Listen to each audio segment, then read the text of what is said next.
เฮ็ดใส่เราว่าซั่นไปแล้วก็ฮู้ยังเรายังหักษาไว้$8,000,000อัน8,000ล้านนั่นน่ะ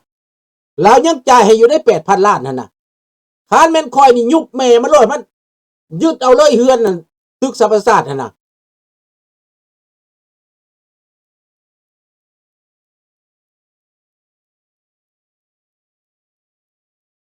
เขาบ่อยากถล่มดอกเขาอยากถ่ายประชาชนล่มเองคนล่มเองแต่ว่าประชาชนก็เฮ็ดบ่ได้ประชาชนเรียกร้องเขาดิ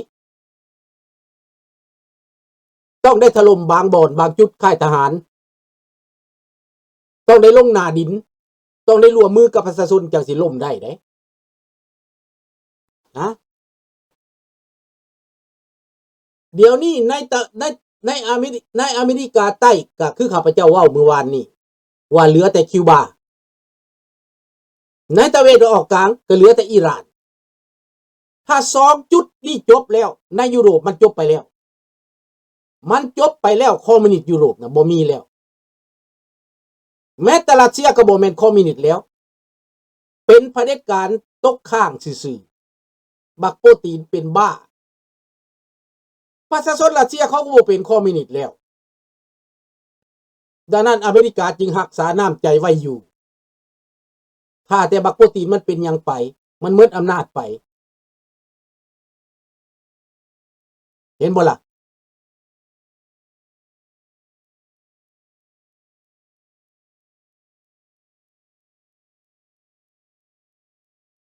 ดังนั้นพี่น้องเบิดแล้วในยุโรปในตะวันออกในตะวันออกกลางก็เหลือแต่อิหร่านซีเรียก็เบิดแล้ว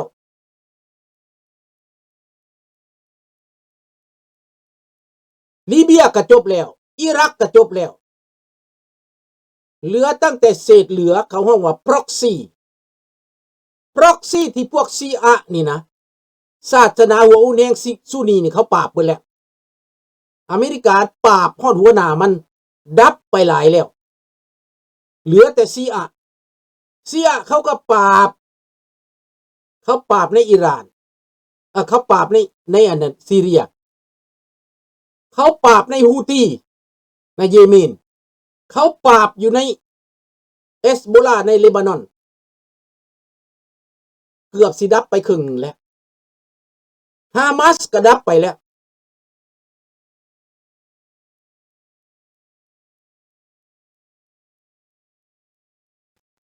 ดังนั้นประชาธิปไตยชนะไปเรื่อยๆใน3ภูมิภาคนั้นชนะไปแล้วยังในเอเชียพอใหญ่ถ้ำกำลังวางหมากทางเอเชีย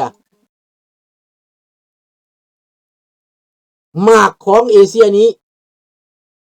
เริ่มต้นญี่ปุ่นเกาหลีใต้ฟิลิปปินส์ไต้หวันสิงคโปร์แมนเบิดแหละอันนี้นะ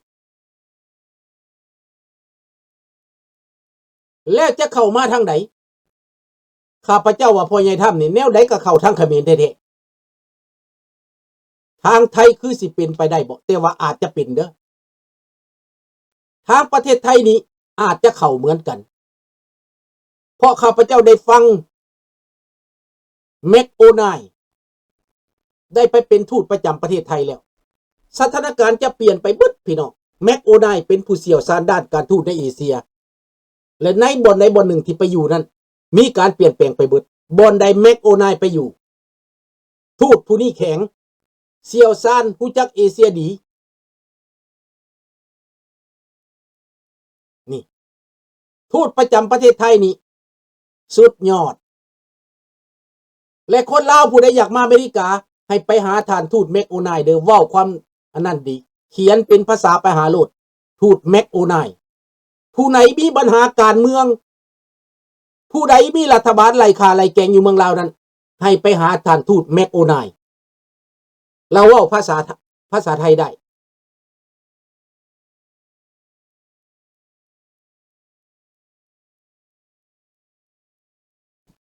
ดังนั้นข้าพเจ้าว่าตอนนี้ถ้าว่าลูกพระเจ้าซ่านะ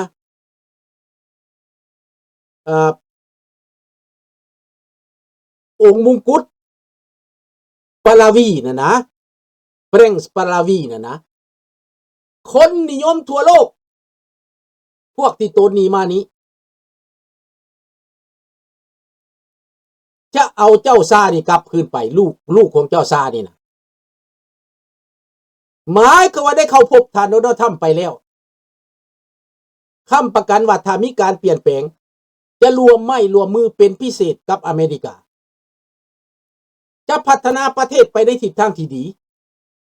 จะดูแลประชาชนให้ดีท่านปาลาวีได้บอกไปแล้วดังนั้นการประท้วงอยู่ในยุโรปในมิวนิกการประท้วงอยู่ในโตรอนโตการประท้วงอยู่ในอเมริกาสนับสนุนท่านปาลาวีเบิดเมื่อวานนี้ข้าพเจ้าก็ได้โทรไปมือก่อนได้โทรไปลมทางผู้ใกล้ชิดราชวงศ์ลาวเฮานี้ข้าพเจ้าฮู้ดีทุอ้ายเพิ่นได้ลมกับข้าพเจ้า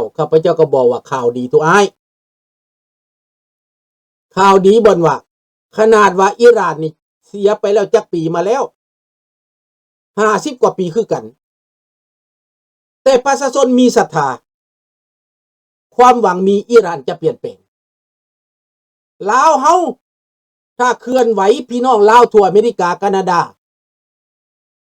ให้การสนับสนุนหัวไม้หัวมือข้าพเจ้าเองจะเป็นผู้ประสานจิตประสานใจข้าพเจ้าก็ถามเพิ่นแล้วเพื่อความมั่นใจของข้าพเจ้าเด้อฟังเอาเด้อพี่น้องเด้อตัวอ้ายหนังสือแต่งตั้งแต่ก่อนยังว่าลาบอยู่บ่ตัวอ้ายยังละบ่เพิ่นว่ายังใดทุนสลาเฮ็ดเวียกเฮ็ดงานเด้อเพิ่นว่าซั่นเด้ขอบใจเด้อตัวอ้ายเด้อเพิ่นยังให้กำลังใจข้าพเจ้าอยู่เด้ก็เป็นนิมิตอันดีได้แต่มื้อนี้แล้วสิโทรไปอีกเพราะว่ามื้อนั้นโทรไปลมบ่ทันได้ให้รายละเอียดบ่ทันได้รายงานสภาพทั้งหมดตุ้ยมายีแคนาดาเป็นรัฐที่51ของ United States of America คือสิดีเนาะลุงก็บ่ได้อยากให้เป็นแบบนั้นดอกเป็นประเทศนี่แหละดีเนาะลุงบ่อยากให้ขัดแย้งแต่รัฐบาลปัจจุบันนี้พยายามจะขัดแย้งเพราะเป็นรัฐบาลฝ่ายซ้ายรัฐบาลลิเบโรนี่เคยขัดแย้งมาหลายครั้งสมัยทรูโดพอก็ขัดแย้งจนว่าเข้าอเมริกาบ่ได้นายกแคนาดาเข้าประเทศอเมริกาบ่ได้เพราะนายกแคนาดาเคยสนับสนุนรัฐบาลคิวบาแต่เขาเป็นประชาธิปไตยแต่เป็นพรรคซ้ายที่ได้กำอำนาจดังนั้นเรื่องประเทศแคนาดานี้รัฐบาลนี่สิไปรอดบ่สิเลือกตั้งได้คะแนนท่วมท้นบ่หรือสิตกอำนาจพรรคใหม่ขึ้นมามันก็เปลี่ยนไปการเมืองอเมริกาการเมืองแคนาดาเคยทะเลาะเบาะแว้งกันมาหลายครั้งหลายหนแต่เขาก็รอดไปได้เพราะว่าเขามีประชาธิปไตยทั้ง2 รัฐ 2 พรรค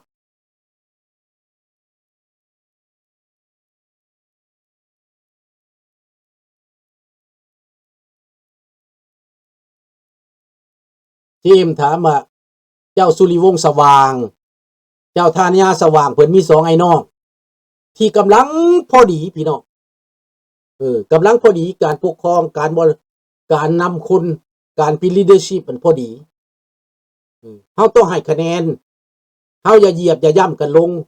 โบราณเพิ่นว่าไม่ล้มอย่าความคนล้มอย่าเหยียบต้องถือความโบราณไว้เจ้าฟ้านอกกษัตริย์นั่นก็เป็นบรรพบุรุษของเฮาถ้าเฮาเหยียบบรรพบุรุษเฮาลงแปลว่าเฮานั่นก็เป็นคนบ่ดีเฮานั่นกลายเป็นคนเนรคุณแผ่นดินได้ลาวแดงมันเนรคุณมันเอาไปฆ่าไปแกงบาปกรรมตามสนองมันแล้วดังนั้นข้าพเจ้ามั่นใจว่าคนลาวเฮายังมีโอกาสทนโฮมกันมีบางคนว่าถ้าอยากรับต้อนเพิ่นอยากเชิญเพิ่นมาเฮ็ดจังได๋ย่านบ่มีเงินรับต้อนอันพวกปัญญาอ่อนทั้งหลายมันปัญญาอ่อนโพด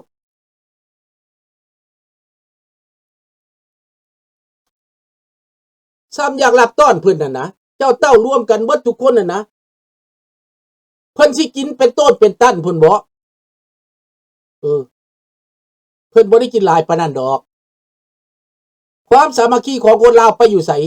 แต่เงินพวกเจ้าไปทานวัดนั่นนะไปทานเทื่อเดียวเข้าวัดนั่นได้เป็นแสนพวกเจ้าเฮ็ดเพื่อบ้านเพื่อเมืองครั้งหนึ่งบ่ได้หวะ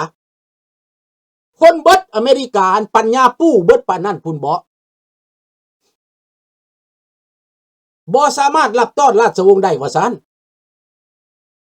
ข้าพเจ้าว่ามันปู้ปานนั้นพุ่นวะขี้ห้ายปานนั้นพุ่นว่าคนอเมริกานี่นะบ่แม่นติทรงสิบ่เป็นจังซั่นติมีหลายคนเว้าเป็นแบบนั้นตัวเองบ่จักเฮ็ดเวียกแล้วไปเว้าแนวนั้นมีแต่พวกผู้เฒ่าหัวเก่าเลยนะที่บ่มีปัญญาแหละเป็นลูกรุ่นน้อยรุ่นใหม่ที่เขาเกิดได้ใหญ่มานี่นะห้านค้าบริษัทต่างๆปัญญาชนต่างๆในอเมริกาลวงหลายไผมากที่เป็นคนลาวคันเว้าเรื่องผลประโยชน์คนลาวเว้าเรื่องชาติเว้าเรื่องบ้านเรื่องเมืองความสามัคคีมันเฮ็ดได้เบิด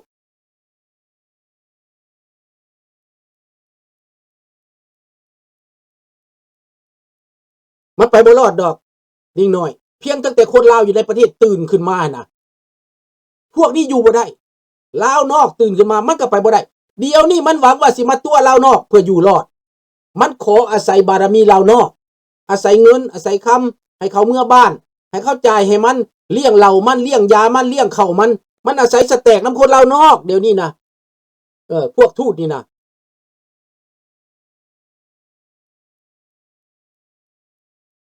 เขาหับต้อนเพื่อด้วยความภูมิใจนะเบิดทุกคนแสดงเจตจำนงคนลาวอยู่ใส่กระตามแต่ละคนน่ะนะเบิดครอบครัวหนึ่งนะขี้ไล่สุด$100ไปค่าซื้อเรานี่นะ$100ทุ่มเข้าไปในงบประมาณที่จะรับต้อนนะครอบครัวละ$100อยู่ในอเมริกาเป็นหลายหมื่นครอบครัวหลายพันครอบครัวแสดงความจงหักภักดีสำนั้นบ่ได้ว่า$100น่ะสิตายซะบ่ไม่ใช่ตาตาราอย่าเพ้าพูดว่าเขาบ่เอานั่นเขาบ่รู้จักการจัดสรรเขาบ่เข้าใจเขาเสยไผเสยมันย้อนว่าเขาบ่เชื่อความบ่มี leadership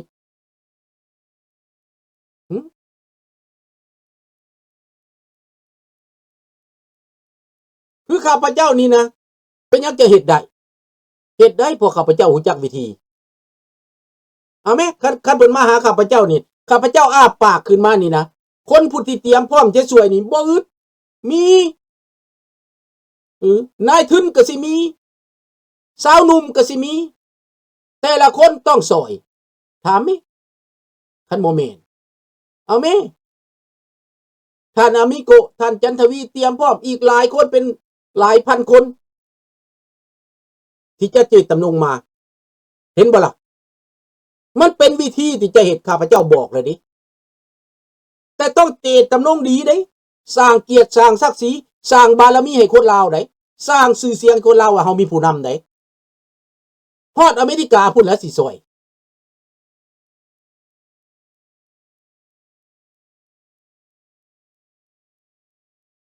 มันเขาบ่ฮู้จักวิธีจน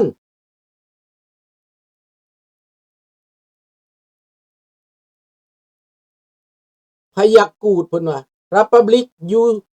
still choose Royal บ่เกี่ยวเรื่องว่า Royal หรือบ่ Royal ให้เป็นประชาธิปไตยก่อนผู้นำน่ะเพิ่นสิเป็นหยังก็ได้เพิ่นกินข้าวกับคำเดียวคือเฮานี่แหละบ่ได้เปลืองดอกบ่ต้องอิจฉาเด้อพยักกูดประเทศที่มีเจ้าเขาก็เจริญอังกฤษหลายๆประเทศเขามีเจ้าเขาก็บ่ได้มีปัญหาดอกแม่นพวกเจ้ามีปัญหาเองท่านลุงเห็นกับตาเตียนอันเบนก็ได้สมัยนั้นจีนก็ถูกยากปากหมองย้อนอเมริกาไปซอยเขาจังเจริญเท่ากูมื้อนี้